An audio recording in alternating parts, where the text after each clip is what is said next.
Well, Syracuse actually led for the majority of the game. They led for 19 minutes to Pitt 17. Did everything they did to get in a position that they could have won, but as you said, yet another loss for the Orange. Fall below 500 in ACC play, continue their slide to 9-11 overall on the season.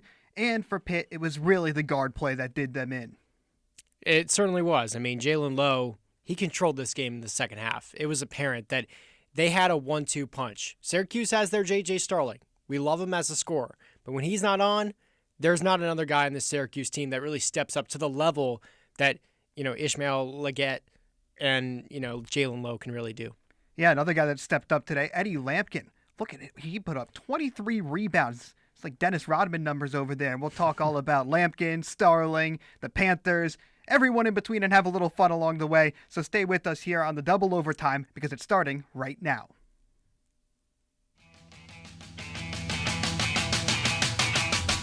The game may be over, but our coverage on WAER is not. Here on the Double Overtime, we'll be breaking down all the highs. Copeland, left wing three! It's good! Quadir Copeland wins the game for Syracuse! For the first time in 1,856 days, Syracuse beats an AP top 10 team. Starling drives to his right, puts up a layup. No good, but Copeland with the putback slam! Oh my goodness, Quadir Copeland makes a statement! And the lows. Syracuse walked into John Paul Jones Arena looking to make a statement, and Virginia said, oh no you don't. Cavaliers 84, Orange 62 your final. Well, Syracuse heads into North Carolina and faces its worst loss in its history in the Atlantic Coast Conference. Heartbreaking. The Orange bow out in the second round of the ACC tournament for the second year in a row. Delivering our hottest takes along the way. The expectations should be higher after a few years when Adrian Autry sets that bar, but the bar is still low. 5-star, Donnie Freeman. Yep. I mean, this guy has the tools. I think he could be the truth. I think Lampkin and the combination of him and Carlos will rejuvenize this team and make them an actual complete basketball team. Get your voice heard by calling in at 315-443-2011 or check out our YouTube at WAER Sports Talk. It's the Double Overtime, and it starts right now. Welcome in. Greetings. Happy afternoon, everyone. The Double Overtime here from our Ostrom Avenue studios. Jonah Weintraub joined by Ryan Bridges. And we got a lot to talk about with this Pitt game, Ryan. But if you want to join the conversation, come on in. 315-443-2011. We'll give you that one more time. 315-443-2011. You can also text in at 315-556-3929. We want to hear from you about another loss for Syracuse, but a much more respectable loss against a top-tier team in the ACC. Syracuse really held its own for almost all of this game. Yeah, I mean, you could say this was once a top-tier team in the ACC. They've kind of sputtered down this last stretch for a little bit. They kind of fall to middle of the pack in the conference. But Syracuse was not favored to win this game, even at home, and they showed a lot of fight. I think they showed a lot of assertiveness on the offensive end, but there was a very clear difference between what these two squads could provide, and one team in the Pitt Panthers had a 1-2 guard punch that Syracuse just didn't really have. And Syracuse has been able to beat teams that have had star guards. They beat Notre Dame with Marcus Burden, but they had that second punch that they could throw at you, and Jalen Lowe in the second half just really controlled this game.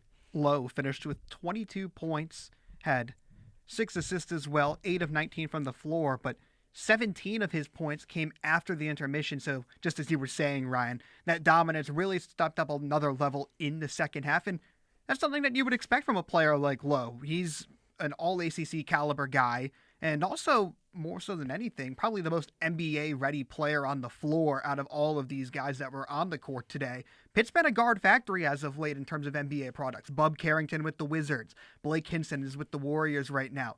We might see another one that can succeed at the NBA level with Jalen Lowe, because even when the three wasn't falling, he was getting anywhere he wanted on the court and was really just toying with the Syracuse defense at times. Yeah, well, they would run those ball screens out on the perimeter, right? And when Jalen Lowe would essentially seal off his defender, meaning he would get in front of them, he'd put his body between his defender and the basket. Then he kind of had that space to work wherever he wants. Trae Young, guys like James Harden do that a lot in the NBA. And then he could get into those little mid-range pockets, and that's where he was able to fade away really well. Didn't shoot it at a great clip in that first half, but then also he would also pop to that mid-range spot, let his big man roll underneath, and he also had 6 assists to go along with the 22 points. So he controlled the pace of the game. He got Pitt into some good shots, and you kind of wonder, where is that with J.J. Starling? Why can't he get Eddie Lampkin, Jair Davis on the pick and roll just a little bit more? They run a lot of those pick and rolls, but they kind of abandon it after that guard gets free. Another guard got free from Pitt as well, Ishmael Leggett. He had 16 points and kind of got lost in the mix there. But those two, that second leg of the 1-2 punch that you were talking about, those are, just based on the eye test alone, those are professional level guards. Lowe is just a sophomore, which makes his efforts even more impressive. But the two of them, as you said, getting defenders on their hips, controlling the pace of the game. Starling has always been one of the best scorers anywhere he's been, whether it was La Lumiere in high school or Notre Dame as a true freshman. The thing is, the SU was asking him to play a lot more lead guard this year, and that was something that maybe we expected this year with Judah Mintz departing and Jaquan Carlos coming in and only having that one true point guard. Starling he doesn't have the same court vision that Lowe does. Or maybe not, Leggett is a more similar player to Starling in the fact that they're bucket getters. But that next level to Starling's game, as you said, kind of distributing. And it's difficult to do when you're just not naturally playing that kind of distributor role. Yeah, and I do want to give Starling just a quick little pass here. He did pick up those early fouls. Yeah. He was the guy that was guarding Jalen Lowe, and so you can't really do as much reaching in. You can't, bump him as much on the perimeter because you're worried about the refs calling a foul. And Jalen Lowe was able to kind of draw a few fouls like that at the end of the game. He has 6 free throws. That's another reason why they get over the top in this one. Starling missed almost 10 minutes in that first half, so it's still pretty impressive that he had the type of game that he had. But you saw the type of threes that Syracuse was taking at the end of the shot clock. I think a lot of that is because J.J. Starling doesn't really get other guys in their right spots. I think occasionally they can do a little dribble handoff on the perimeter. I saw Lucas Taylor get downhill today. We can talk about him a little bit later on in terms of what Syracuse did better on the offensive end. But in terms of Pitt's guards play, their shooting wasn't absolutely incredible in this one, but they still managed to get it done because they got easy shots for their players, and you just need their star players to step up at the end of the day. I was kind of taken aback by the fact that Syracuse did shoot as many threes as they did, because Pitt's the better three-point shooting team, and under Jeff Capel, the head coach, they've been a team that's not afraid to let it fly in years past, but only took 18 attempts from deep today to the Panthers. The Orange, meanwhile, they took 32 shots from deep. They started 3 of 4, end up 11 of 32. And this seems to be kind of a common denominator in some of these losses for SU. It's that they're trying to play outside of their identity, I guess. And it wasn't even like Pitt sped up the game to force them to do that, because Pitt wasn't taking those threes. Lowe kind of exemplifies that. He was getting to his spots. And I feel like Syracuse, like if Starling had just, maybe tried to get to his spots a little bit more. And I will say, the downhill action today for SU was definitely more impressive than it's been in recent weeks. No, it certainly was. And when you consider, a lot of the three-point shots that Syracuse was taking, they were taking them early on. They were being assertive, but it just wasn't enough for the win. Yeah, we have our first caller of the show, Ron from Syracuse, who wants to hop on and discuss some stuff. Hi, guys. Hey, Ron. Hey, I was listening to the game. It kind of had the nostalgia type a Big East feel to it, and with Pittsburgh, it didn't disappoint, coming right down to the wire. A couple things. The season's been disappointing, as everyone knows, especially us SU fans. But stuff goes through cycles with sports, and with Jimmy B, we didn't have a losing season or whatever for a long time. But it happens to everybody, and specifically with this game, I felt, even though I was very surprised to hear that statistic with the rebounds, because towards the end, we were down, got close, couple 3 points, and maybe 2-3 times in a row, Pitt would take the shot, they'd get the rebound, and then score. So in other words, Ron, that's a great point. The point about the rebounding, Syracuse ends up winning the battle on the boards by 17, but the offensive rebounds down the stretch, what do you think that was? Do you think it was tired legs or something? yeah, they say that boxing out is the big thing down there, and I don't know. It just, if we could have got a couple of those, I think it would have really helped. Here's one thing I want to just run by you guys to see what you think. But this is with the overall recruiting and stuff with SU over the last several years. When we were in the Big East, we were always top tier. Mm-hmm. And in the ACC, I don't know that we've ever been top tier. Do you think it was easier to recruit? Do kids want to come to a top tier team as opposed to, and I'm not saying we don't get good recruits. We do. But would you rather go to a Duke, or would you rather go to some team? And I mean, Duke seems to always get the top players. Ron, the landscape is so much more different nowadays. Well, I'm sorry, I don't mean to interrupt, but you're right too. This NIL thing and stuff is just turns sports up. It's almost becoming like professional instead of college. No, I mean, it's very true. I think Syracuse does have the ability to recruit. I think Adrian Autry, the large part that he was brought in was because he is a great recruiter, and he really does do great things on that side of things. But he's trying to build this program the way that he wants it, and it's not turning out the way on the floor as he wants. And Ron, we thank you so much for the call. Well, thank you, guys. All right. Take care. Have a good day. There's a lot of things that Syracuse can do better once they get these guys on the floor, and Adrian Autry's been experimenting with lineups quite a bit. Some of them worked today. I mean, yeah. Sorry to interrupt, Ryan, but no, there were guys on the floor that I thought gave really, really good minutes, especially in that first half with Starling out. The story of the first half was that Starling was on the bench for nearly half of the first half, so a quarter of the game, and Lucas Taylor comes in. He has 6 points and 5 rebounds. He's +5 in 16 minutes of action. That type of stuff is definitely going to help. Peter Majstorovic, he looked pretty solid in his minutes. And, those experiments of the lineup that we've seen throughout the season, some have worked, some have not. And that's just kind of, as Ron said, that's life with the way that this goes in the current college landscape. If you want to call in like Ron, feel free to do so at 315-443-2011. Tell us anything about this game, Syracuse. We're happy to chat with you here on the WAER airwaves. You can also text in 315-556-3929. And Ryan, it seems like no matter what direction you go analyzing this game, it all comes back to those guards, right? J.J. Starling had a great game. Lucas Taylor was pretty solid. But it seems like there was just that step up with the Pitt guards. And it seems like that almost was the only thing that separated things down the line at crunch time.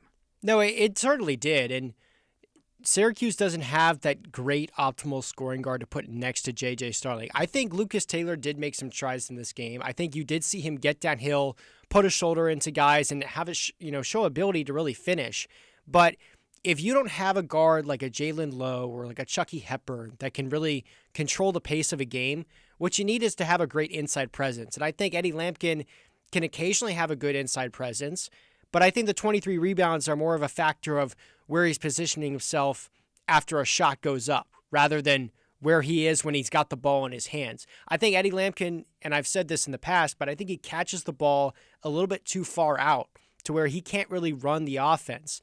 They don't post him up close enough to the basket. They post him up at around the three-point line, and they try to do these dribble handoffs, and it works when you're trying to get guys like Starling involved. But if you're not playing inside out, this Syracuse team is at a massive disadvantage. I think Jair Davis has the body to post guys up, and I think we saw a little bit of that early on in the season. We're just not seeing as much of it now, and I think Syracuse has got to find a way to get easier baskets. That's why they jack up so many of these threes, is they don't see the ball go through the hoop. They take a lot of really tough shots, and this is not a jump shooting team. They have some good shooters, but it's not a jump shooting team. Yeah, I'm like just looking through the box score, you see Chris Bell takes 9 threes. Jair Davis takes 4 threes. Bell has been cold this year, but he's still a capable three-point shooter and was one of the best in the ACC last year. But why is Jair Davis taking 4 threes? Why is Lucas Taylor taking 4 threes? Now, I can understand Jair Davis putting up the shot if it's a little pick and pop, he's in rhythm, or he's just wide open. But that he had one at the start of the second half. We both called it out on the TV when we were watching the game. And he gets the ball in the corner, and he just puts it up within seconds. And there's still like 10 seconds left on the shot clock. And I understand as a player, like, if you get the ball and you're in that mode and you're looking at the basket and it's just all instinct, it just kind of comes to you like, okay, I'm just going to shoot it. It just feels right. I understand that at certain points, but you can't have Jair Davis putting up those 3-pointers until he shows you that he can make the open ones at a consistent clip. Yeah, and what's interesting to me as well is I saw the best offense today coming when guys were going downhill. And that, like, there was times where Jaquan Carlos, even at barely 6 foot, if that's, I mean, I'm sure he's listed at like 6 foot, but he's definitely closer to like 5'10", 5'11", smallest guy on the court, just going into the teeth of the defense and not being scared to attack the rim. I saw that with Lucas Taylor multiple times where we were kind of taken aback watching the game, and you're like, oh, this is the Lucas Taylor that averaged double digits at Georgia State last year. Mm-hmm. And it's almost like when Syracuse starts making threes, it starts getting this irrational confidence that it's a shooting team. Like, as I said, they started 3 for 4 from downtown, then went 3 for their next 16. That's crazy. And Pitt only attempted like 16 threes the entire game. They attempted 18. So Pitt was playing inside out, and they got their timely threes when they needed them. Syracuse was playing outside in, and it led to a lot of offensive rebounds for Eddie Lampkin. That was in good position, but that's not sustainable offense. No, not by any stretch of the imagination. And they do a lot of these dribble handoffs on the perimeter, and they do a lot of this action, but you would see multiple times they would just get stuck in the backcourt. I mean, they would try to run a pick and roll. Starling would go around the pick. The low man, the guy who's usually, in drop coverage, if you're not working with the shooter, would come up. He would press Starling. Then he would hound him and go back and forth. And I think Lucas Taylor put up a wild, like, 3 that was like 30 feet away from the basket in the first half. I saw Starling chuck up a 3 that also clanked in the second half. There's some possessions where they don't get the ball anywhere past the 3-point line, and you're just thinking to yourself, how does this team not know that you got to get easy shots, that getting the best possible shot is the key? I don't think they're seeking the 3-pointer. I think it's their last resort. When some of these possessions blow up, they got to find a way to establish an inside presence because these guys have the stature for it, but I don't think I don't think Syracuse is using Jair Davis enough. I think he has better post moves than Eddie Lampkin. I think he showed that he has a turnaround game more than Eddie Lampkin does, and I think Eddie has a great hook shot. I think he does very well with that, and he fights on the boards. But I don't think Jair Davis is used enough on this team. I'm trying to find a way to push back on that maybe, but I just can't because I totally agree in that regard. I think we saw Jair Davis in that first game of the season against Lemoyne, and we're like, oh, this could be something that, like, this could be a diamond in the rough. This kid from Delaware comes in, and he could instantly be one of the best contributors to winning in this Syracuse roster. But next thing you know, you slowly see him get phased out of the lineup. And it seems like the only post touches that this team gets are when Eddie Lampkin is along the baseline, and then he's basically tight-roping the baseline, gets underneath his own basket, and then just kind of flings something up. And, that's, I guess, better than nothing because he's getting towards the rim, and he's, kind of savvy with those post hooks, as you were mentioning. But, again, it seems like it's either all or... everything seems like it's, oh, if we're going to get it inside, we're going to do everything we can to get it inside. Otherwise, let's just shoot a 3. It's open. It's there because there's a reason you're open. Well, I think there's a progression to how Syracuse and how specifically Eddie Lampkin likes to do his post-ups. He wants to get closer to the basket. He kind of gets pushed out, and then he tries to turn around and face up the defender, and then he puts his back to the basket. But I think, honestly, when he gets a little bit of momentum, he starts to stumble a little bit, loses balance, and the shot just kind of goes wild. So you're kind of getting like a 50-50 chance if he's even going to be able to get off like a decent shot where he's got his balance and everything. And the little one-handed floaters, they can sometimes work, but I just think Jair Davis has that post game. He has shown an ability to body defenders, and I think he can just turn around and shoot it just a little bit better. And I think he could actually move a defender from that mid-range area to the key. And I think that's the key for Syracuse. Get your shots a little bit closer to the basket and establish somebody inside. And I think we love Eddie Lampkin's passing ability, but if Syracuse defenders are not running off the ball and constantly moving and they don't make some great cut, then he doesn't really throw guys open exactly. Yeah, and it's. Do you think Ryan, that it seems like this could be a byproduct of Lampkin and Davis starting together. Like early in the season, Davis was that sixth man, and I think that benefited him a lot more coming in for Lampkin and playing a small ball five. I agree. I think that it allowed him to get those post touches because now you're in a situation where Jair Davis is attempting 5 shots against Pitt today. 4 of them are from 3. He's a 20% 3-point shooter. That's not his game, but he has to become a stretch 4 that he's not when Eddie Lampkin is clogging up that space in the lane. That's a great and take. Is trying to I find, didn't think about that. Trying to find open shooters. And I think that's why you saw that when Lampkin was getting all those rebounds offensively, that was the best offense for the Cuse because everyone else around him was shooting and giving him that chance to find that position. But again, Jair Davis is being turned into something he's not. He's not a high volume 3-point shooter. He's not a pick and pop stretch 4. But yet that's what Syracuse needs when Lampkin is in so that defense can attract the Lampkin and he can spread it around the perimeter. Otherwise, you've basically just got 3 guys on the 3-point line, Davis standing right next to him, and Lampkin looking for a skip pass to a guy that's probably not going to make it from the corner. Yeah, and I remember talking to him after the Lemoyne game, a long time ago, and he said... Davis or Lampkin? Davis. Okay. It was in the locker room, and he said, I was surprised about how I wasn't getting as many double teams. And I don't know if it was because he started not to have as many great games, double-digit games, but he had some great ACC games. I mean, he had 20 points against Notre Dame. He's had 15, 16 on a couple of occasions. This is a really solid player that we're talking about here. And I just think that if he gets more inside touches and he gets back to having that confidence, I think it could benefit him a lot. It's just the problem is that, they're not really staying home on these shooters because they know that they're not going to really make them. And it's clogging up the lane a little bit. And that's just what makes me so frustrated about the continued 3-point shooting. It's like Syracuse starts making the threes and their gut reaction is to shoot more of them. Why isn't your reaction to use that to your advantage and get the ball inside as the defense is going to be honing in on the 3-point line from that point out? Play complementary basketball.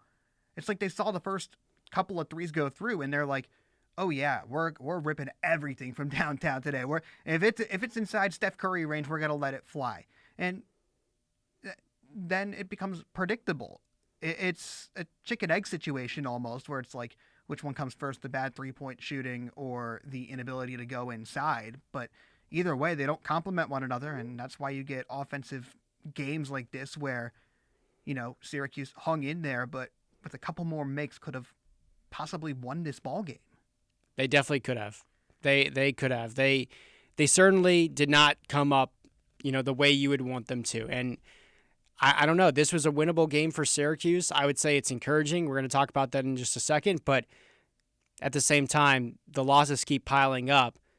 The winnable games that become losses, that's what really makes the Syracuse fan base mad. I don't think it's the blowouts as much. I think it's those winnable games like this one, where you did have a decent lead in the first half, where you did control the game, where you were the better shooting team, where the other guards like Jalen Lowe were not playing well.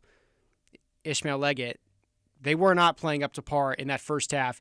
You had a chance to put them away, and you didn't. And you started the game up 13-4. So this is a step in the right direction, but a winnable game, and Syracuse fans should still be just a little bit disappointed.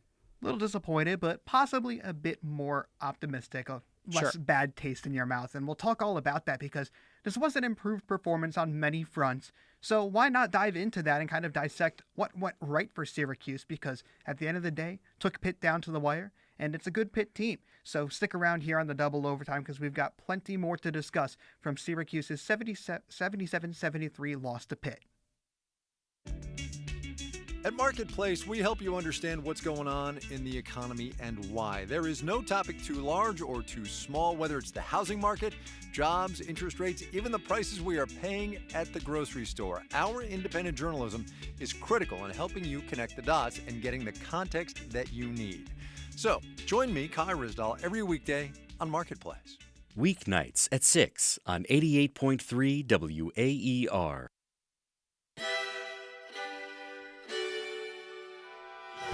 If the government was not going to look at these numbers, we were going to answer the question, how many people died in Puerto Rico? This is how the news should sound. The biggest stories of our time, powered by the journalists of the New York Times. I'm Michael Barbaro. This is The Daily. Weeknights at 6:30 on 88.3 WAER. We know you've got a lot to do in a day, and sometimes it may not be easy to tune in at exactly the right time to catch WAER News. But WAER News is always available, wherever and whenever you are, without a paywall. Visit our website to use our live stream or catch up on local and national news, as well as podcasts on our website at WAER.org.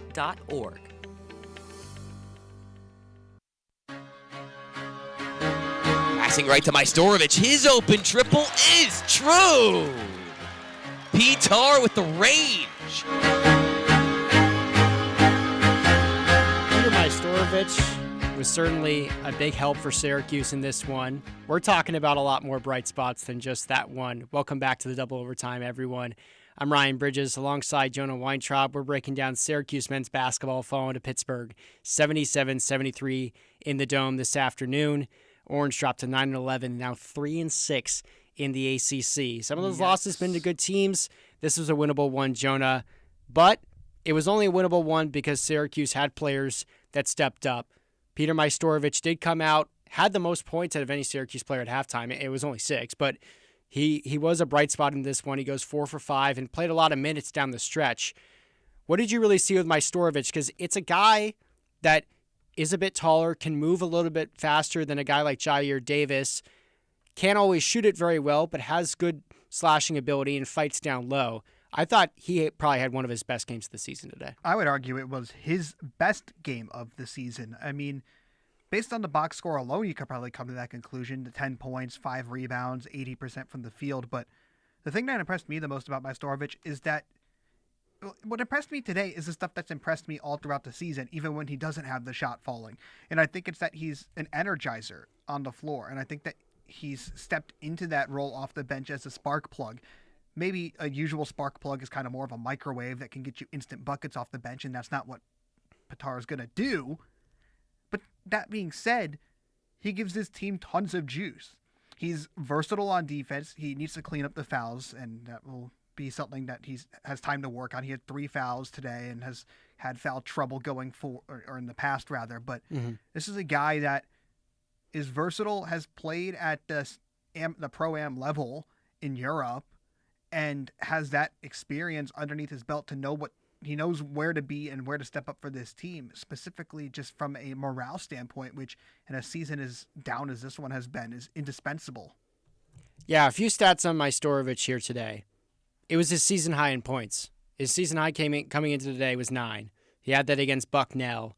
Today against Pitt, he has 10. He has 5 rebounds. That's close to his season high, which I believe is 7. He also hits a three-pointer. He hasn't done that since the Bucknell game as well. You saw some growth from Peter Majstorovic today, and I think it is a player that's very interesting for the Syracuse team. How does he really fit in? What kind of big need does he plug up? I don't know, but it's good that you have somebody you can put out on the floor to help the Syracuse team down low. If only he just had like a little mid-range game or could run the pick and pop just a little bit better. He hits his only 3 today. I think he's just got to have more of a shooting ability because he has the speed and athleticism that if guys are going to come out to the perimeter and press him up, he can blow by somebody. It's not like an Eddie Lampkin situation where just because he's tall, he's got to hand the ball off. That's not the key. The key with Majstorovic is he's got to be able to shoot the ball just a little bit better. Otherwise, anywhere from further than 10, 15 feet out, he's just not someone that's really going to be able to help your offense as much, especially on the perimeter. We touched on Lucas Taylor very briefly, and it's not great that he goes over 4 from 3. He hasn't been a guy that's shot it a lot better from 3 this season, but I think he certainly showed to be the best driver on this Syracuse team today. And I know J.J. Starling, when he gets ahead of steam coming downhill, when he starts at that opposite three-point line and he's just charging with that basketball, he's extremely dangerous. It's probably one of the most high percentage shots that a team has. But I like when Lucas Taylor catches the ball at the three-point arc as well. He's got a quick first step. He puts his shoulder down. He knows how to keep that ball protected. And then he has the calmness and that ability to kind of finish around the basket. And I think he's showing that a lot more than guys like Kyle Cuff or Elijah Moore could. Yeah, I think that there's been a lot of dialogue about who should be getting the majority of those minutes at kind of the 2-3 position between Bell, Cuff, as you mentioned, Jaquan Carlos, Elijah Moore, all this kind of this platoon of guards. Right. And Lucas Taylor has kind of been that guy as of late to get those minutes. And when the shot's not falling, sure, it's not great. And it wasn't really falling today. 5 of 12, 0 4 from 3, as was alluded to. But he still had 12 points, and the 7 rebounds really impressed me, but also just the nature and how he got those points. You touched on it.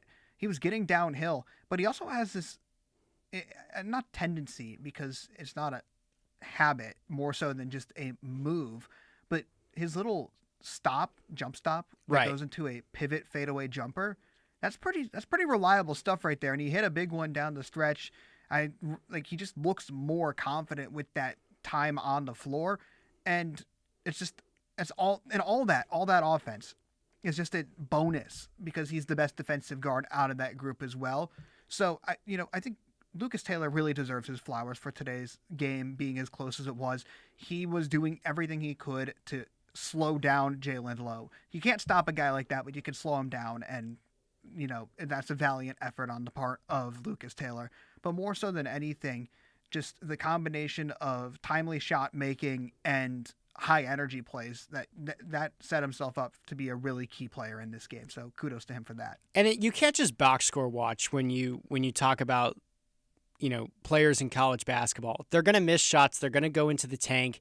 It's not like the NBA where, these guys have such a master of their craft that it doesn't matter if there's a strong contest. There's going to be the best players in the NBA are going to be able to get their shots off, and they're going to be on certain streaks where they can hit a lot of them. When it comes to these college basketball players, if a shot goes in and out and they were wide open and they took it, or they were in rhythm and they took it, it probably means it was a good shot. And I remember the exact play you're talking about where Lucas Taylor gets that drive. He's kind of going like up the baseline towards the key. He stops, he spins back around, he fades away, and the shot hits the back iron, the front iron, and it rims out. And I said to myself, that's a good shot. It didn't go in, but you can clearly see that he was in control. He put the shot up, and just because it rimmed out doesn't mean it wasn't a good shot. And so I think that's kind of a basis that we can see with Lucas Taylor's game. Is he the best three-point shooter in the team? No. Does he have to expend a lot of defense or energy on the defensive end? 100%. Yes. Because he is the best defender on this team. I think that's pretty obvious, especially in the perimeter. Yeah, and especially given his measurements. The guy's like 6'5", rangy. Slides his feet really well. He's a good leaper as well. You can see it on his jump shot, the elevation he gets. I feel like, going back to it, he might be one of the only 2 players, along with J.J. Starling on this team, that consistently find spots in that mid-range area to shoot and make jumpers. And it's a shot that, we don't see as much of nowadays because it's a lot of just three-pointers and layups. That's what the pros have essentially become. But we saw it in today's game for Pitt with Jalen Lowe. He was nailing them. That won them the game. He was consistently knocking down from the elbow, the extended free throw line. The guy was finding those spots. And in a college game where everything is shrunken down, less possessions, larger shot clock, less pace of play, those mid-range jumpers come into play more often, and we saw that Lucas Taylor could be someone to kind of hit on all 3 levels for Syracuse, or at least be capable from all 3 levels. Exactly, and when you have 2 teams that shoot 33% with Pitt and 34% from the field or from 3 with Syracuse, that mid-range game just becomes that more valuable. One thing that Syracuse could have done a bit better today, but some players certainly stepped up and did that for the Orange. We're talking about bright spots with this Syracuse loss. We're taking a more optimistic view. Me and Jonah were on the double overtime for that Syracuse and Louisville loss. We will tell you right now, we were very pessimistic then. We're more optimistic now. So if you got optimistic takes about this Syracuse basketball team, give us a call, 315-443-2011, or maybe you disagree with us. Maybe you think that this was a winnable game that got away from SU. We certainly think that there's an argument there as well. Again, 315-443-2011. You can also send us a text, 315-556-3929, if you just want to give us your thoughts on text. Jonah, we talk about guys who did well in this game.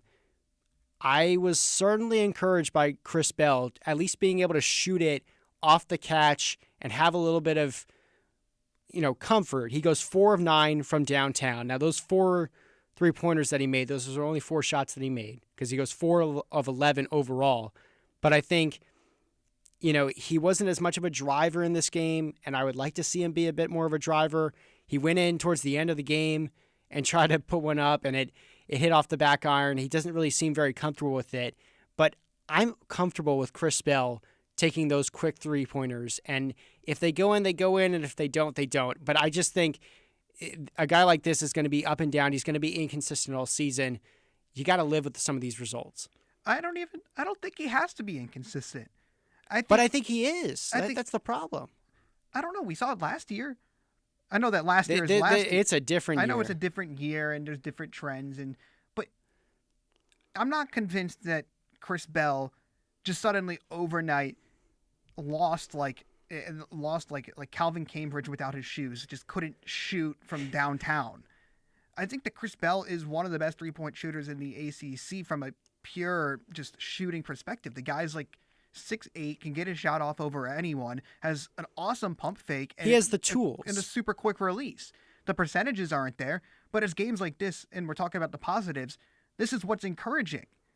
Chris Bell went 4 of 9. That's still below 50%, and he had a great game. He looked comfortable shooting from 3.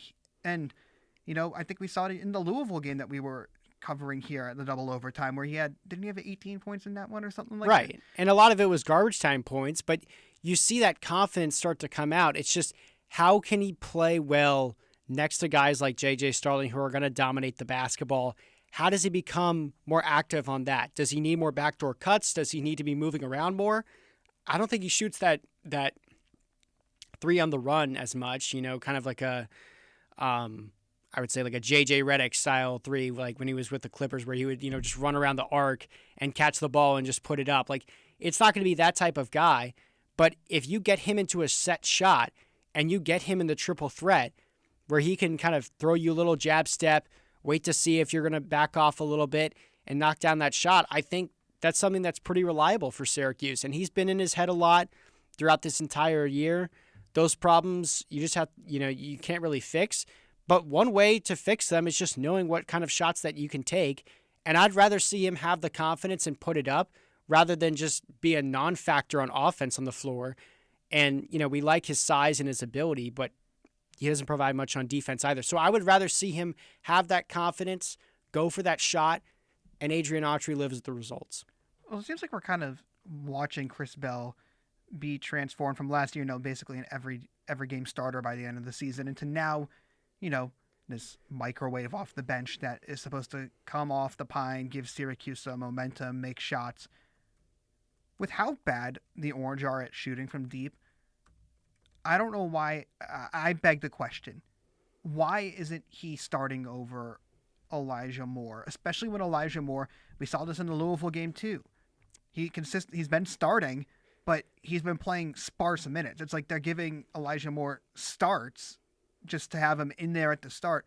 But at that point, why don't you have Elijah Moore come off the bench and be that spark plug? I agree. Because Chris Bell fits what the Orange need immediately in that starting lineup better from a shooting perspective. And here's the thing, we've been very positive this block. It's going to turn a little negative here because I'm really, it's really frustrating watching. Couldn't stay positive for an entire 20-minute segment. I mean, look, we had some positivity in the last block. I think we're balancing it out. And if we're being way too positive, give us a call, 315-443-2011. Ron from Syracuse hopped on the line, gave a lot of really great takes, and gave us a lot of conversation to really build off of when it comes to this team. Fans are going to have different reactions to a game like this. It's tough to really evaluate, but the expectations have been lowered with the Syracuse team. Back to the conversation with Elijah Moore. He does not have that Lucas Taylor ability to blow by that defender. It's very easy to bump him off his rocker. But I just think he has a very good 3-point shot. He hit a really deep 3 today that I was really impressed with. I think it was in the second half. They threw it out to him. He was probably at least 26, 27 feet away from the basket, and he knocked it down with the defender in his face. He had another corner 3 in the first half where he popped out off of like a J.J. Starling play, and he knocks it down. But there was one three-pointer today where he got a contest, and he tried to double clutch a three-pointer and throw it in instead of just dropping it off to his teammate who was right in front of him. I forget who it was. But it's just plays like that I think anger Adrian Autry kind of in the moment, and he makes this impulsive decision of saying, hey, like, Elijah Moore, you're just not thinking through this game right now. We've got to just take you out and put more of our, veteran players in. And I think in tight games, he just doesn't trust Elijah Moore as much. I think but then Elijah why does he Moore, trust him as a starter every time out? No, I agree. It makes no sense that you're going to put this guy in the starting lineup. We had a similar discussion after the Louisville game where we were talking about, okay, if you say you want to instill confidence, then why aren't you playing the guy? I don't care if you start him or if you take him off the bench, but if you're going to play him consistently and for stretches so he can play through his mistakes. And as running with the second unit coming off the bench, he's a guy that thrives with the ball in his hands. He's a ball handler and a shot maker. He's not necessarily a standstill corner three-point shooter. That's what Chris Bella's better at. So why not swap the two? Well, he definitely has the speed. I just think there was one time he tried to drive on a Pitt big man today. I forgot who it was. And he just got knocked off his spot. And he goes off the baseline. He's got to jump and throw one of those passes, into the corner and hope it stays in bounds. That's just a really tough pass to make. I like Elijah Moore's game, but he is pretty small. He is a freshman. And if he's not on with that shooting ability, doesn't give you a lot on the defensive end, I can understand why Adrian Autry struggles to put a guy out there like that. But I do think running with the second unit will give him a lot of energy because he is a guy, as you said, can handle the ball just a little bit. He can drive. He can move around a little bit. And I think if he comes in with all that energy after some Syracuse players have already been out there for a little bit, they're a little tired. J.J. Starling can't go downhill all the time. J.J. Starling gets into foul trouble. That's a perfect time to bring Elijah Moore in the game, in my opinion, is when you need that second driver. You need that second player to go alongside Lucas Taylor, who's providing a lot of the defense, and you need someone to take over on the offensive end and kind of run some of those pick and rolls. I understand why you would want Elijah Moore out there for that, but you're putting Elijah Moore out there with Eddie Lampkin and expecting him to be a spot-up shooter. He's already small enough as it is. You need that guy to be more active on the ball. I get puzzled because from an optics standpoint, from a perception standpoint, it almost reads as Elijah Moore is one of our most coveted recruits. He brings a lot of juice, a lot of eyes to the program, and we want him to stay here. And so we want to start him so he knows that we have that appreciation for him, but we don't trust him enough to play past. So you think it's a possibility that, okay, this guy could be here next year. He's one of the players that we think. Well, where else? I mean, he's not going to be in the NBA next year. Well, yeah, obviously not. I mean, it's an evolving world. You never know where guys can go. I mean, they can end up anywhere around the country in just a matter of a year. Yeah, I guess that's what I'm getting at, though. It's like, I'm sure there would be plenty of suitors for Elijah Moore. So you think Adrian Autry's pitch about, hey, Elijah, come back next year is stronger if he's giving him starts, but at the same time, he's yanking him out of these games. So it's like, that's where I think you and I are very confused with Adrian Autry, is like, what is really the philosophy here? We understand you want to win games, and we don't think Elijah Moore is a better option than Lucas Taylor. But at the same time, you're just messing with the kid's confidence if you're putting him in for the 5 minutes to start the game and then yanking him out.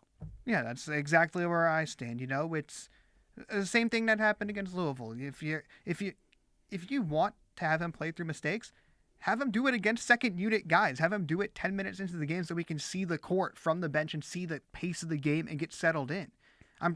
He's a confident dude, Elijah Moore. I'm not worried about his ability to step up. And if they really needed to, I'm sure he could average double digits. It's just that he's a freshman on a team full of upperclassmen, as is the case for so many of these high school guys. It's just that it's not the result that is bothering me or making me confused, or us confused for that matter. It's the way that they're getting to this conclusion. And I think that that's kind of where I stand in the whole Elijah Moore saga, as we've kind of come to make it out to be. Yeah, we've come to make that out to be, and we've had a lot of, we've had some disagreements, we've had some agreements. We're a little puzzled by some of the decisions. Maybe someone who was in the Dome today could answer some of those questions. Well, and that would be our sports talk reporter, Adam Gotkin, who's about to come on the show right after this break here on the Double Overtime on WAER. make room for even one more thing. So it's a real plus that All Things Considered from NPR News is great for multitaskers. You can confidently add being well informed to your to-do list and know that you will get it done. Whether you're cleaning out your junk drawer on a quick drive or something else, listen to All Things Considered every weekday afternoon. Weekdays from 4 to 6 on WAER.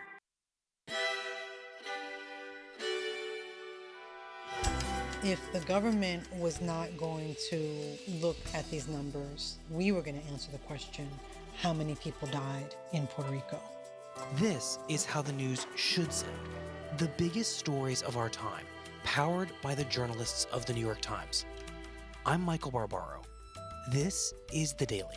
Weeknights at 6:30 on 88.3 WAER.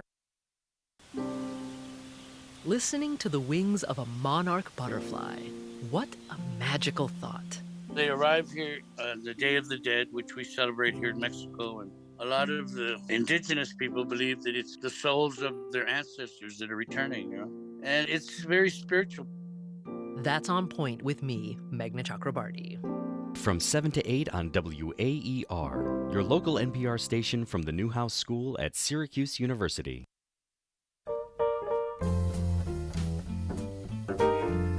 The beauty of jazz is any time is a great time to experience new aspects of the musical genre and appreciate its rich history.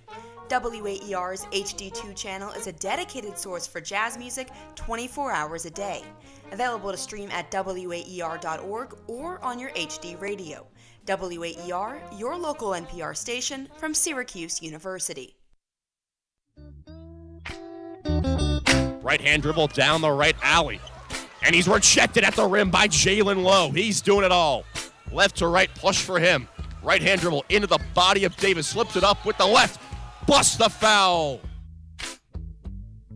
Welcome back into the double overtime here on WAER. I'm Jonah Weintraub, joined by Ryan Bridges, my co-host, and another guest in the studio, Mr. Adam Gotkin, our WAER talk reporter. Adam, how you doing? How was the game? I'm doing good. I'm very happy to finally be back inside. Just that 10-minute walk from the dome back here made my face look the same color as my pink tie.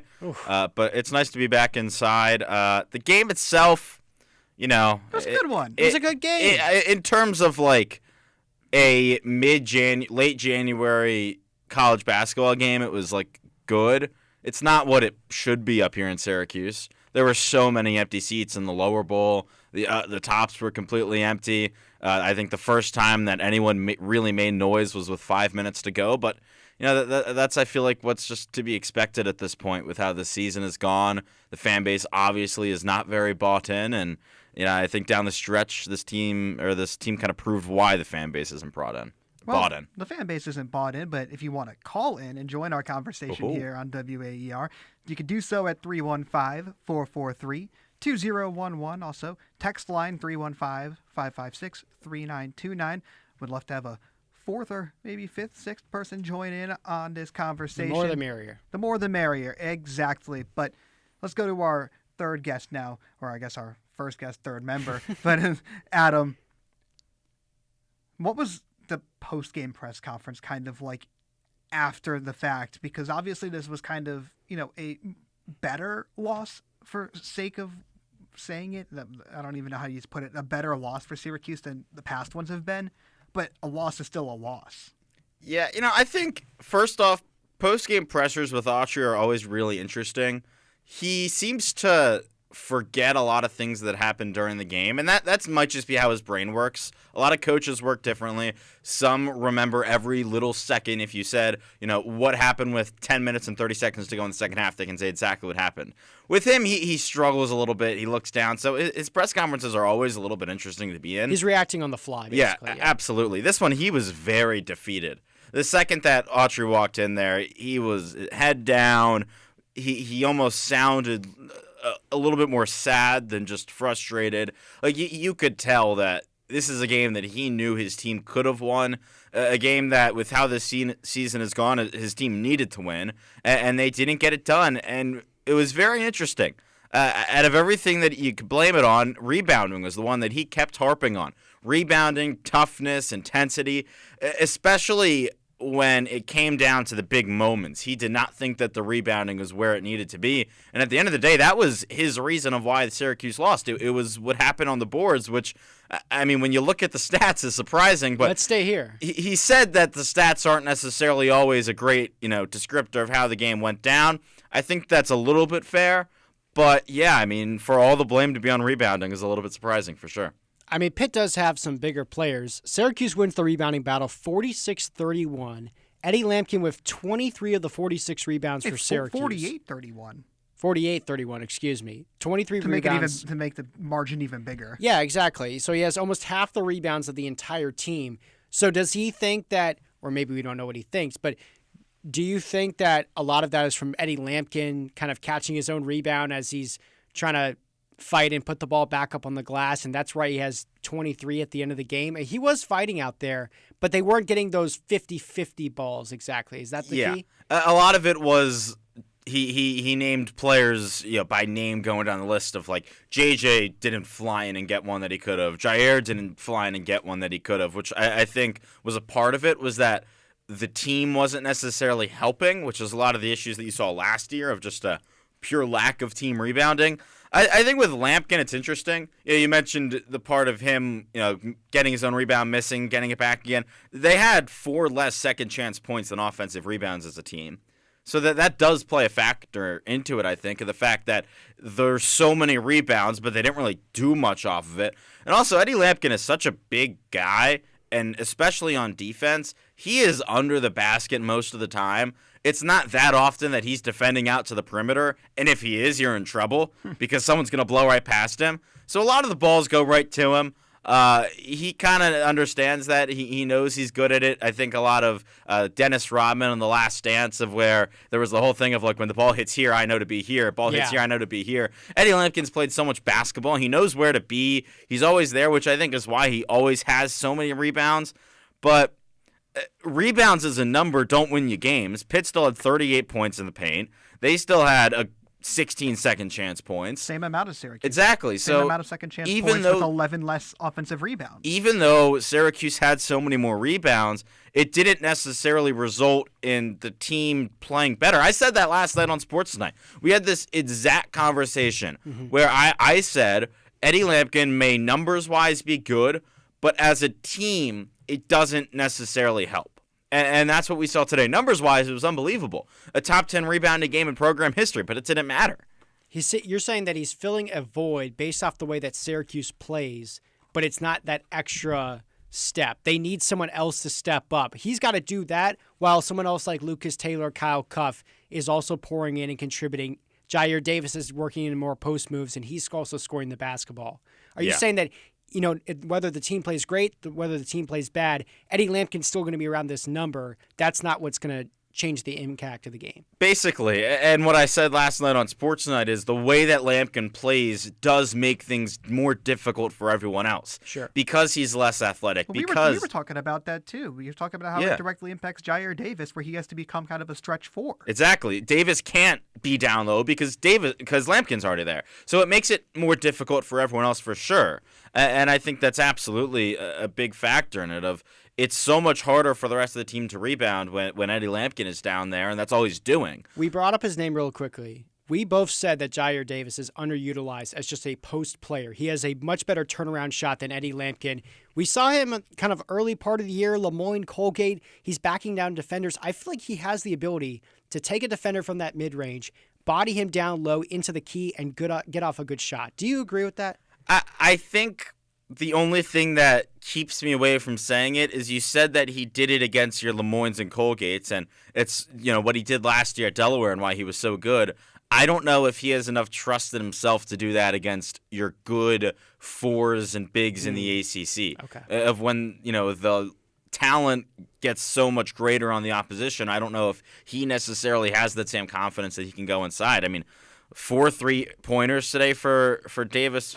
That's what, 4 of his 5 shots? Some of them he put up really quick. He had one in the corner. I mean, he got the pass from, I think it was Lucas Taylor or J.J. Starling. He just put it up right away. And you like that he has that confidence, but you would want him to take that type of shot, top of the key, pick and pop.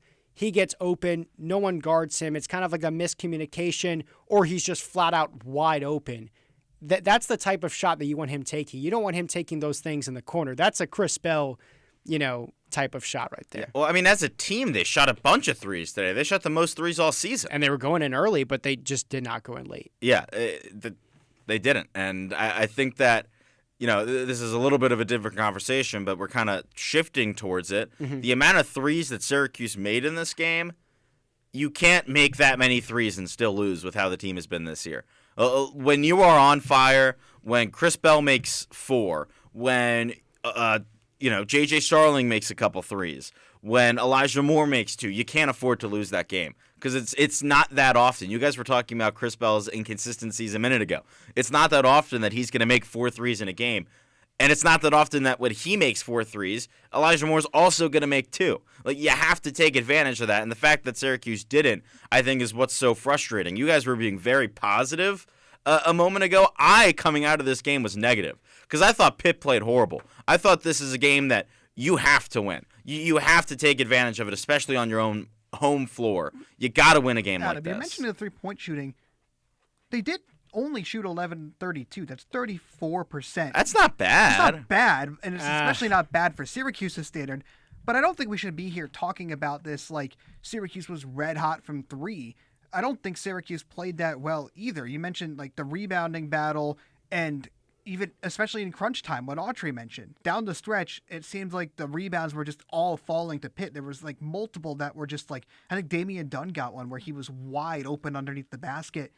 So that's this team, though. Like, that's what we see every single game in, game out. What we don't see every single game is them make 11 threes. Like, that's kind of my point of every game. Here's the thing is they did that against Clemson. But they were already down by so much. That's also the thing is that do you think when they get in these tight games, they start to overthink these 3-point shots? They seem a lot bigger because against Clemson, they were getting run out of the gym and they were making a ton of them. Now, a lot of that was J.J. Starling, who was just on fire in that game, just couldn't miss. But at the same time, I feel like when the pressure goes up, when the close game comes, this team doesn't need make threes to win games. They make threes to kind of stay in it. You think that's a good take? Absolutely. I mean, I wrote this down with 3 minutes to go. This is the exact quote that I have written down. Okay. Have zero belief they can win a close game. That was what I had zero belief in the world that they could win a close game. Did you watch the Lemoyne game? Oh, sorry. They beat Lemoyne, Youngstown State, and Colgate in close games. Apologies. They cannot beat a good team in a close game. I mean, I think the biggest thing in the final moments. In the final moments. Because they come back against Notre Dame. But it's not a good team. Yeah, Notre Dame's not a good team. Okay, but at the same time, they did, what I'm trying to say, I'm not saying Notre Dame is a great team either, but I'm saying when they do cross that line and get that first lead of the game against Notre Dame, kind of comes with 4 or 5 minutes left. When you get into those late possessions, like 1-2 minutes left, 30 seconds left in the game, they're just not very good in the half court. And the intensity of each possession, each shot, kind of just goes up so much more. And I think it psychs out a lot of these Syracuse players because when the defensive intensity rises, they get off worse shots as opposed to better ones. Well, I think a big reason for that is, we think about this team and how it's built. J.J. Starling's the best player. J.J. Starling should have the ball in his hands in those moments. His go-to move is drive, try and run into contact, get to the free throw line. He did not get to the free throw line tonight. He was not getting the foul calls because this is a tough, physical ACC game, an old Big East rivalry. It's going to be physical, and the refs were blowing the whistle a lot, but I thought especially down the stretch they did a pretty good job of not really getting in the way of the game. I didn't think that Pitt was being overly aggressive against Starling, and he only gets to the free throw line twice. That's not going to work. I thought there was one that was pretty outrageous. It was 71-66. Starling gets the ball. He's like past half court. He's going full steam down ahead. He splits 2 Pitt defenders, and I could have sworn there was one defender that literally wrapped him up so he didn't get by him, and they did not blow the whistle. He loses the ball on the play. It's a Syracuse turnover. I think it was with like about a minute live. left. It didn't like jump out to me necessarily, thinking that should be a foul. I could have sworn that he wrapped around Starling, but yeah, that play it was a bad angle. seemed It was a bad insane. Like he gets to the free throw line twice, and that's just not going to work. And I think at a final moment, that's so risky to be like, oh, you know what? What we're going to do is we're going to have him drive and probably run into a double team and pray to God that he's going to get one of his miraculous shots to somehow fall or draw a foul and get to the free throw line. Like, I don't think that's necessarily a recipe for success. You look at Lowe and Pitt and what they do in a big moment. He breaks someone down off the dribble and pulls up from the mid-range.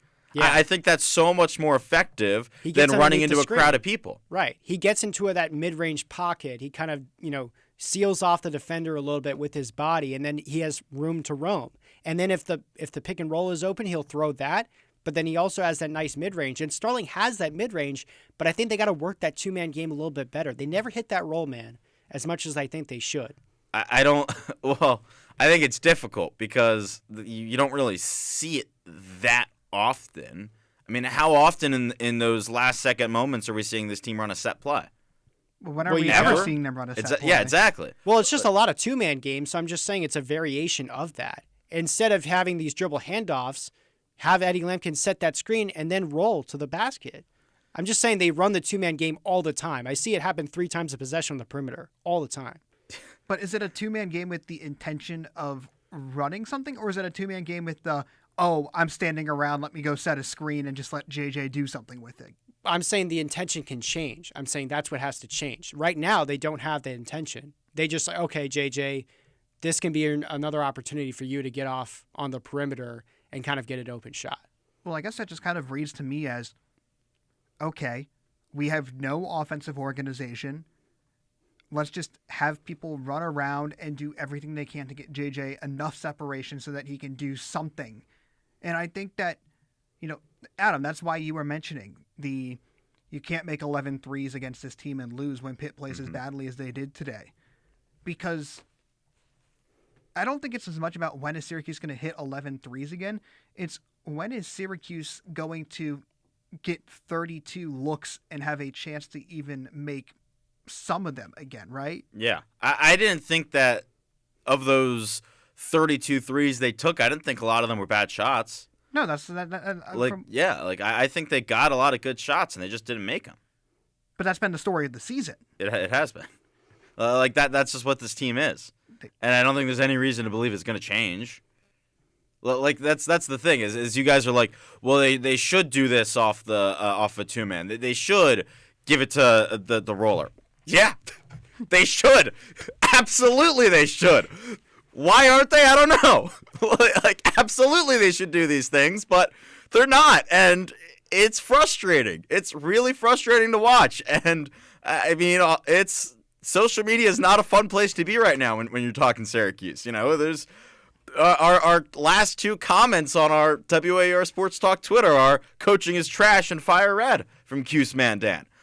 People are frustrated right now, and you feel it in the dome. You get that feeling of people just like, oh boy, here we go again. And when Autry walks out, there's no cheers. When they play his video. Let me ask you a bigger picture question about this. Do you think this is the same Syracuse offense, Syracuse team that we're going to see the rest of the season, all the way to March? We're going to see the same problem, the same chance. Absolutely. Will make it. They'll play in March. Okay. They play UVA on March 8th to end the season. About the month of March or the noun that is March Madness. They will play in the month of March. That is confirmed. All right. I think they will play in the ACC tournament. I don't. They're going to beat enough of these middle-of-the-pack ACC teams, below bottom-tier ACC teams. Yeah. They play a few of them. They competed against Pittsburgh, which is a middle-of-the-pack ACC team. I put Pittsburgh above the middle of the pack, but I think the thing is you have to win it. I mean, they're yeah. But they also just played Duke, Louisville, and Clemson, which are the 3 best teams in the conference. I think Pitt very well may be 4th, 5th, or 6th. You did say they played horrible today. I think we are in agreement with that. Yes, and they still won. I think that's also if you're a good team, you can play bad and still win. Sure. Which I think is part of the thing with Pitt. Also, they didn't make their free throws. They're usually the best free throw shooting team in the conference, and Lowe, who is one of the best free throw shooters in the country, missed a bunch. There was NBA scouts here to watch him. There was a Washington Wizards scout here to watch Lowe. I mean, and we saw he's a talented player. And Syracuse I don't think Syracuse has enough talent to keep up with guys like him. Well, I can't believe it hasn't been mentioned yet, but Pitt only had 3 turnovers. That is ridiculous. How do you only have 3 turnovers as a team? That's how they play. That's how they've been all season long. But 3 turnovers in a 40-minute collegiate basketball game.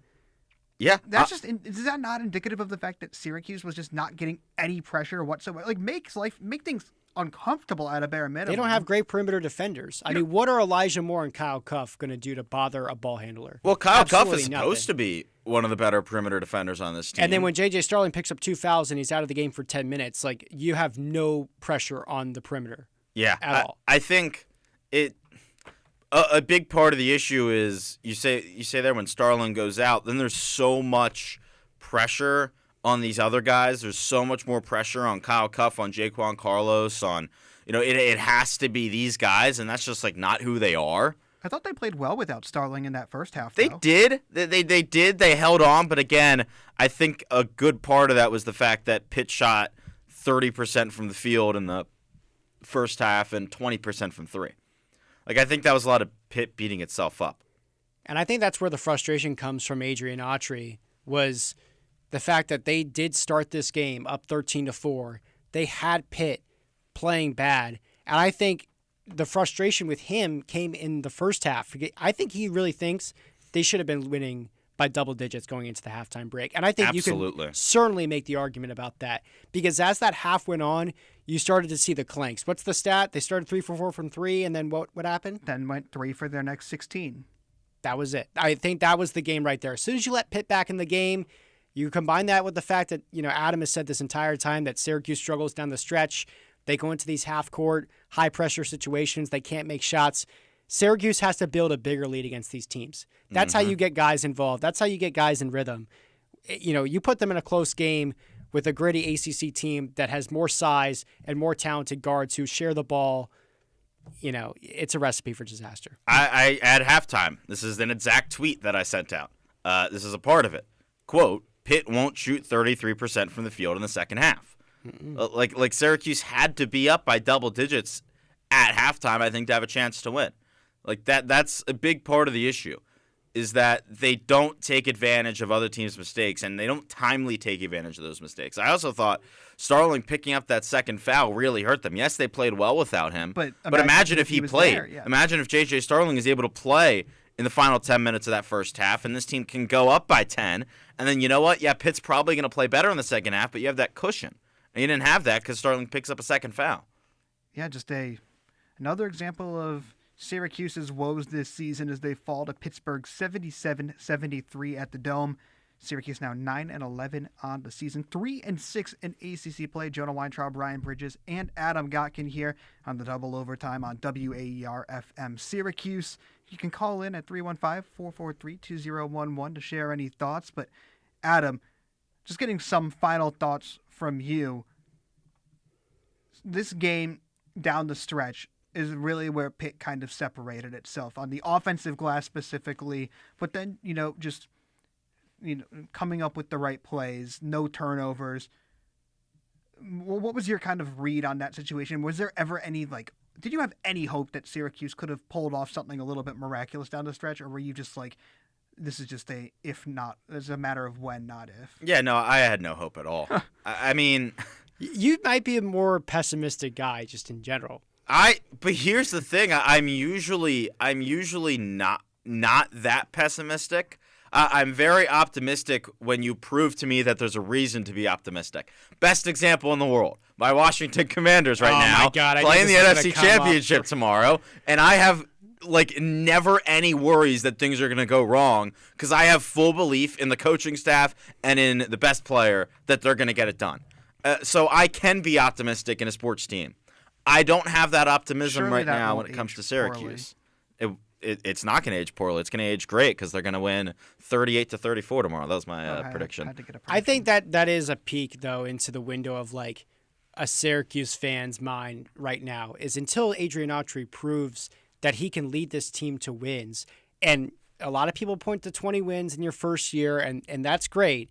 But how you're evaluated in the Syracuse market is, did you make the tournament or did you not? I mean, that's what college basketball is evaluated on. You can kind of get by it as a coach and say, oh, it's a one and done tournament. We didn't go all the way, but we made the tournament. I feel like you can pass on that in the NCAA. It's not like that in other sports. It's not good enough for the Chiefs to make the NFL playoffs. They got to win the Super Bowl. It's not like that in other leagues where there's more margin for error. In college basketball, you make the tournament, that's your benchmark. And for a Syracuse fan base that's probably going to go 4 years now without making a tournament, it's just incredibly disappointing because they haven't seen Adrian Autry do it. So when he asks the fan base for more time and more patience, it's like the longer you don't show it, the less they're going to believe that it's ever going to come. And I think that there's not that many reasons to believe that it will come. I mean, North Carolina last year, I think is one of the ones that you think of. Like that's the one. That's the one win that I think has ever really made you feel super, super optimistic about this program over the last 2 years. And they need something by the end of this year. They need a big win, you're saying. They got to pull off an upset. As much as the fan base is going to ask for John Wildhack to make a change, I don't think it's going to happen this year. I don't think it's going to happen. Dino Babers was here for a very long time. There's a lot of programs at the school that have struggled, and coaches have stayed around for a while. I don't think that there's going to be a change made. So I think there's got to be a glimmer of hope shown. There has to be something that makes fans optimistic, and I'm very worried with this upcoming stretch. You go to the West Coast, that's going to be really difficult. The quality of teams out there is not great. But it doesn't matter. In college basketball, teams don't travel across the country. And those teams in the Big Ten that are coming west to east struggle. Teams that go east to west struggle. In the Big Ten and the ACC, we've seen that now in college basketball, that going across the country isn't easy. That's going to be difficult.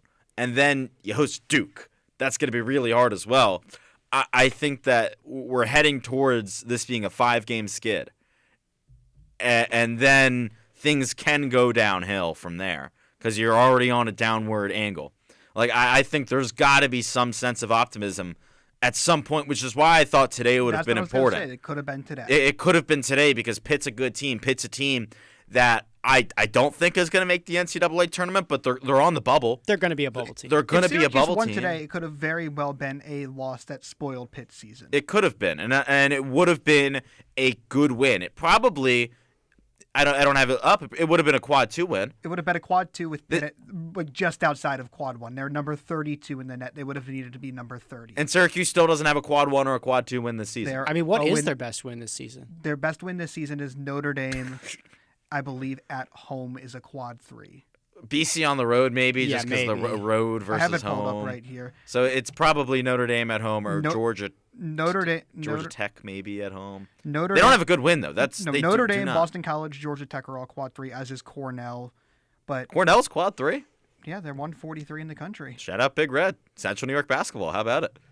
Hey, something's going well for a team in Central New York, right? I guess so. Well, we'll have plenty more to talk about with this Syracuse and Pitt final result. The Orange lose 77-73 to the Panthers. Adam, thanks so much for joining us on the show. Oh, this was fun. Good to see you, Adam. As frustrating as it can be sometimes to see so many losses. At least we have each other. Exactly. That's the great thing. And at least we have basketball. It's still fun to talk ball. Yeah, always fun to talk ball. And there's still more ball to talk. Got about 20 minutes left on the show, so don't go anywhere. More ball talking coming up on the other side here on the Double Overtime. During a busy day, it can be hard to make room for even one more thing. So it's a real plus that All Things Considered from NPR News is great for multitaskers. You can confidently add being well-informed to your to-do list and know that you will get it done. Whether you're cleaning out your junk drawer on a quick drive or something else, listen to All Things Considered every weekday afternoon. Weekdays from 4 to 6 on WAER.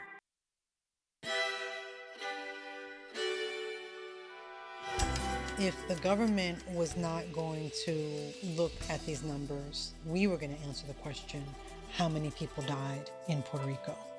This is how the news should sound. The biggest stories of our time, powered by the journalists of the New York Times. I'm Michael Barbaro. This is The Daily. Weeknights at 6:30 on 88.3 WAER.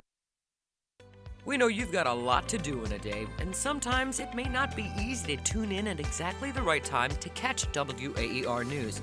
But WAER News is always available wherever and whenever you are without a paywall. Visit our website to use our live stream or catch up on local and national news as well as podcasts on our website at WAER.org.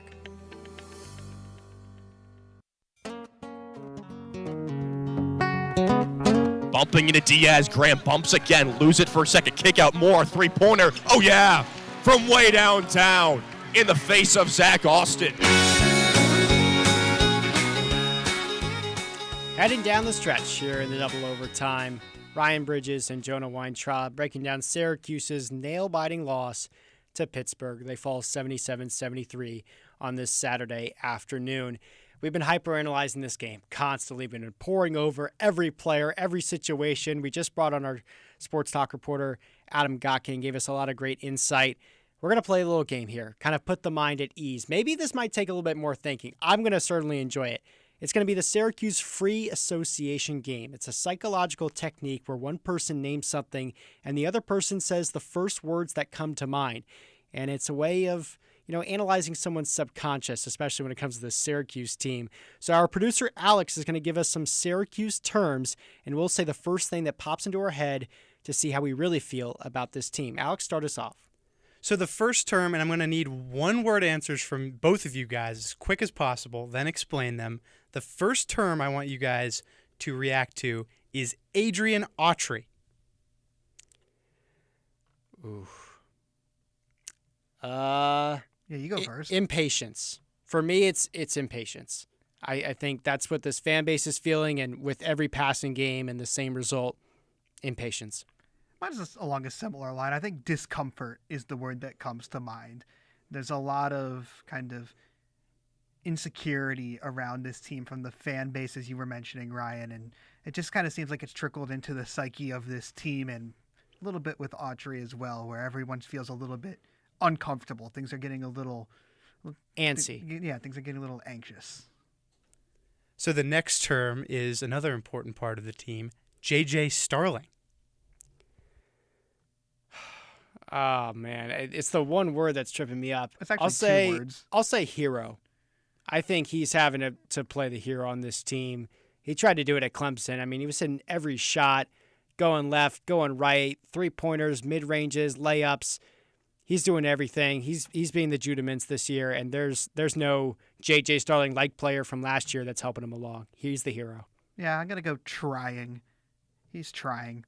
He's trying his best, and he's playing pretty well along the way, nearly 20 points a game. The issue is, it's a 5-on-5 team sport. He has his shortcomings, maybe not the best shooter, though he has been on kind of a heater as of late, had 3 triples today. But, ultimately, nothing he does is ultimately going to decide the outcome of this team, except for in games against other, middling to low-tier opponents. So, he's just trying out there, and, you can't fault him for that, especially considering that his trying is better than most players trying. So you guys can give me a little more than one word as long as your response is snappy, so don't really feel too held back by that. The next term with that in mind is Otto's Army. Loyal. Very loyal through a tough stretch in this game. The student section didn't look great today, but you never know. I mean, the fans showed up for the Notre Dame game. I'd say they're pretty loyal. They just need something to root for, and this team doesn't give them a lot of it. I would say flaky. Ooh. I think that the student section and a lot of the fans in general, this kind of applies to the overall fan base. And look, I can't blame them entirely because of the product this team has put out on the court. But it seems like a school where if there's a basketball game in Syracuse, the world used to stop. The city of Syracuse stopped and revolved around But Syracuse. what happened when that was going on? The team was great. That's what I'm saying. But even when the team was okay, it's just, it seems like the basketball program has become an afterthought to some of the students. It seems like football is almost snatching its chain a little at this point with the success that football had this season over here on the Hill. So, Otto's Army, they showed up. The fans have showed up to some games. when it's convenient, when it's a Saturday, when they have nothing else to do. But ultimately, I don't think that they're showing up through thick and thin. And again, I don't necessarily blame them for that because it's a mutual effort of a team being successful and a fan supporting their team. It's a chicken egg, which one comes first. So if one's not working, the other's definitely not. So flaky is the word I'll go with for now. Let's go with Eddie Lampkin. You go first. I'm trying to. I've gone first every single. Yeah, word, no. I'm trying. Let me jog my brain here. Eddie Lampkin. Limited. That's what I'll go with. I'll go with limited. Okay, so I you feel like you I'm are going to go first. I mean, it popped in my head. This is the free association game. We're jumping on it. I think we're seeing a lot of the same type of game every single, I don't want to say game again, but we're seeing the same type of game from Eddie Lampkin, the near double-double. He has it when they win. He has it when they lose. He has 23 rebounds today. His head coach comes to the press conference, and the first thing he says is, we didn't rebound enough. So what does that tell you about how Eddie Lampkin's rebounding impacts the team? It's about the other players. He's going to do his thing no matter what. It's just kind of limited in terms of the impact it has. Yeah, I'll go with empty numbers. I think that he puts up good numbers, and I think that even at Colorado, he proved that he can contribute those numbers to winning. But the way things are going right now this season, he's leading the team in rebounding with probably now close to like 9 a game.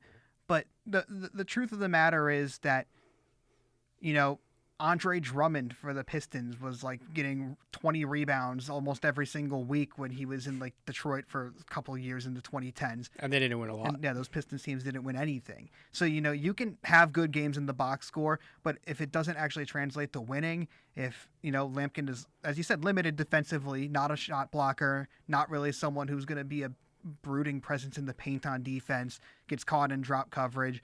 So, yeah, the numbers are good, and, the assist numbers are the ones that probably are an exception to this point.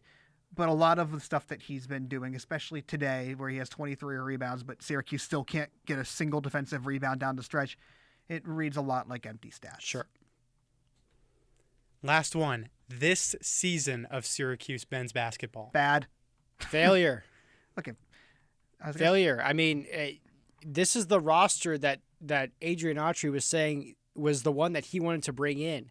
This was the team that is supposed to look more like an Adrian Autry built team. Well, I bet this is not the result that he had envisioned. They went out in the transfer portal. They got the transfers that they wanted. Maybe there's some better transfers that they wanted out there, but at the same time, these were guys that all they fit a similar mold. They have experience. They come from lower schools, but they've been more polished players. There's a lot of experience in terms of college basketball in this team. They don't have a lot of experience in terms of playing together, but now they do. Now that they're 20-plus games in, now they have the experience playing together, and they don't have a coach who can get them there. So it's really disappointing, but that's what I'll go with. It's a failure coaching-wise and even a failure in terms of talent acquisition. Yeah, I said bad because that was instantly what came to my mind. And sometimes less is more. This season has been a bad season. I don't know if SU finishes below 500 or not. I don't really care. You're not making the tournament, barring any miracle in the ACC tournament. And at a bare minimum, that should be the expectation for a program that has once considered itself a blue blood and definitely now can't consider itself a blue blood. So it's been a bad season, and there's no other way to shake that. And I think that every single dot that we've had has kind of circled along that conclusion. DOT, standing for double overtime. That's what we're about to wrap up on WAER right after this break. Fun to play a little game here. Going to come back, give our final words, final thoughts, and tell you where you can catch us next with Syracuse men's basketball. That's after this break. There is a one-stop listen for everything Syracuse athletics. You got great talent on this offense. You can't go dormant for an entire quarter. And the Ostrom Avenue podcast provides unique opinions, plus exciting interviews from industry experts. Joined by Georgia Tech play-by-play broadcaster Andy Demetra, Syracuse.com, football beat reporter Emily Laker. Check out weekly interviews on YouTube and listen at WAER.org or wherever you get your podcasts. Researchers have linked ultra-processed foods to 32 health concerns. And They're pretty big ones. It includes cardiovascular disease, type 2 diabetes, some types of cancer. Studies have found links between ultra-processed foods and mental health conditions. What you should be on the lookout for at the grocery store. That's next time on Think. This afternoon from 2 to 3 on 88.3 FM WAER. Bell from the far corner takes a three, makes it.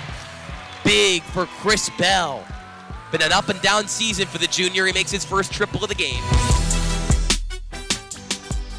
Welcome back for the final 10 minutes of the double overtime here on WAER. Jonah Weintraub. Across the table from me here in the Ostrom Avenue studios is Ryan Bridges. After Syracuse falls to Pitt 77-73, time dwindling on this double overtime, but just means it's the perfect time to get in our final words here on the double overtime. And look, there's a lot that happened in this ball game. It was pretty close throughout. Syracuse got out to that early lead. Pitt came back. They were kind of trading blows, and the better team from a talent perspective just seemed to have pulled away down the stretch. So where does that leave us here? For my final word, I want to leave it on a more positive note. I think that this was SU's most encouraging performance of the year. I think that you can look at just the quad rankings, that Syracuse is now 0-9 in quad 1 and quad 2 games. This would have been a quad 2 win. And in the closest losses in those were a 4-point loss to Texas, a 5-point loss to Texas Tech, and a 5-point loss at Notre Dame. This win today, if Syracuse got it, and this was by far the most competitive out of those games because Syracuse was in control for a majority of it, this would have been not season defining, because this season has already been defined as, underwhelming, but this would have been a really, really good step forward for the Orange against the Pitt team that, as we talked about, probably will be on the bubble or could be looking into the NCAA tournament in a month or two. Syracuse makes a season-high 11 threes, really clicking on all cylinders from downtown. J.J. Starling has multiple fouls early in the first half, and the SU stays alive in that first half, and it's tied at halftime. Even when Pitt was up by 9 in the second half, the Orange still made a game out of things, and you had guys up and down the board contributing. Chris Bell with 12 points off the bench. Peter Mastorovich with 10 points off the bench. You've got Lucas Taylor with 12. That balanced effort that we've been asking for all season long. And sure, it may not have resulted in a W in the final score column, but I think that this is the game you went into, if you're a Syracuse fan, expecting to lose by maybe 10, 15 points based on the way that things have gone. And Syracuse played hard, came up short, and really gave a pretty solid Pitt team a run for their money. And, I think that makes me feel like this was the most productive Syracuse has looked all season. And this is the most encouraged I've felt about Syracuse after a loss this season, maybe even after any game this season. My final word kind of coincides with that. It's more about looking forward and not as much looking at today, I think, as yours was. I think Syracuse will finish above 500 this season. I do not think they will do that in the conference. They are 3-6 right now in the conference. It's debatable if they're going to get to 6 conference wins, to be honest. But I do think that they will get above 500. They're 9-11 right now. I think you have some easier games coming up on the schedule. And everyone kind of got mad at me when I said a couple months ago that Syracuse and Adrian Autry are going to be more used to playing ACC teams, and the second time that they see the conference, they're going to have more success. I think some people are a little bit surprised that they were able to come back and beat a Notre Dame, that they were able to settle in like that. They had won 3 out of the last 4 before that Clemson game. I think they play some of the lower level teams in the ACC coming up in spurts, and I think they can get to above 500 on the season.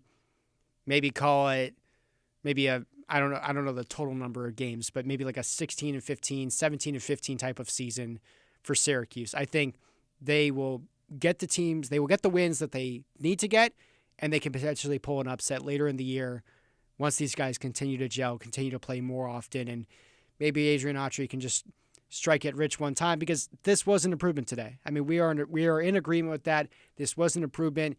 We saw better ball movement, I think, with this team. shots didn't fall. There will be times where the shots fall and Syracuse will win, and they will have decent stretches. Another decent stretch will come up later in this, this season, and they will finish above 500. And that's not something I would have said a couple weeks ago.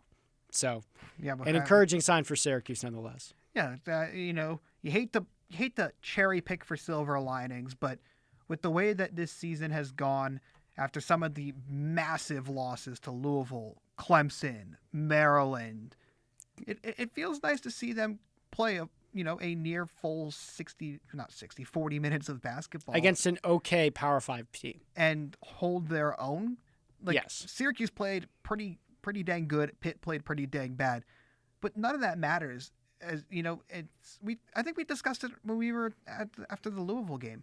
This team is going to need to look for moral victories at this point in the season when the real victories won't get them anywhere near the tournament. So what better moral victory to start off this weekend than, barely taking a loss against a, as you said, solid Pitt team. But they also, I think Adrian Autry will be remembered more for this season by what they do kind of down the stretch. What taste does he leave in Syracuse fans? Recency bias is a powerful thing. Yeah. Like, if they win 2 games in the ACC tournament, I think a lot of fans are going to be like, okay, I'm pretty happy with that. Kai and Anthony, Sadiq White coming next year. Maybe Donnie Freeman comes back. We'll see what happens, Adrian Autry. We'll give you one more year. So, I think he's going to get one more year regardless. I'm saying in terms of fan support, fan buy-in, I think that can buy him some time, but they've got to win some of the winnable games. This was a winnable game. They didn't win it, but we still see some encouraging signs. And I think, the moral victories are not always what you want to hear as a fan. I think if this was a team that still had NCAA tournament aspirations, this would have been a crushing one. This would have been a crushing loss. But by the way this season is going, and where it is probably going to go for the rest of the year as kind of just a middle of the pack, bottom tier ACC team, it wasn't a horrible result. You told me before today that it was going to be a less than 5-point loss to Pitt. I would have shrugged and been like, hey, that's not bad. We could talk about something on air. We could have a good conversation about Syracuse. We certainly did. Yeah, not anywhere near as pessimistic and kind of lifeless as that Louisville one was. But expectations change when you lose games. And so, I don't think any Syracuse fan is going to look back at the season from their start of the year expectations and say, oh, we're happy with the result. I mean, the expectation was for this team to make the tournament. Let's be honest. But you lose those early season games. You struggled against Quad 1 and Quad 2. The expectations flip, and you get a result like today, and you shrug your shoulders. You say, okay, let's get ready for Stanford. Yep, Western road trip on the docket for the Orange. Syracuse versus Stanford Wednesday, this upcoming Wednesday. That's January 29th. And you're going to want to take an energy drink before that one, maybe some coffee late in the evening. I've been sipping one the whole show. McClurg Remodeling Countdown to Tip-Off starts at 10:30 p.m. Eastern Standard. The game tips off at 11 from Palo Alto, and the dot, that goes until 3 a.m. So we don't sleep here. Yeah, we don't sleep. We work hard for all of you guys and all of you listeners, so thank you so much for tuning in, and thank you as well to our wonderful Double Overtime team this afternoon. Our producer, fearless producer Alex Ramol, you heard him on the mic earlier during our game segment. Our engineer Gino Antamarino, pushing all the right buttons as he did during the game as well. Double duty for Gino, so shout out to him for that. And then our lovely WAER Sports Talk Desk, Griffin Bloomstein, Nick Evans, and Milo Hoffman. Any quick remarks, Brian? No, nothing more. Good luck in the snow. Stay warm, and shout out to Gino for pulling all those long hours today. Normally he's not here as often, but today he was. Yeah, well, thank you guys all for tuning in, and we will hear from you later. But for now, that's all for the Double Overtime. Have a good afternoon, everyone.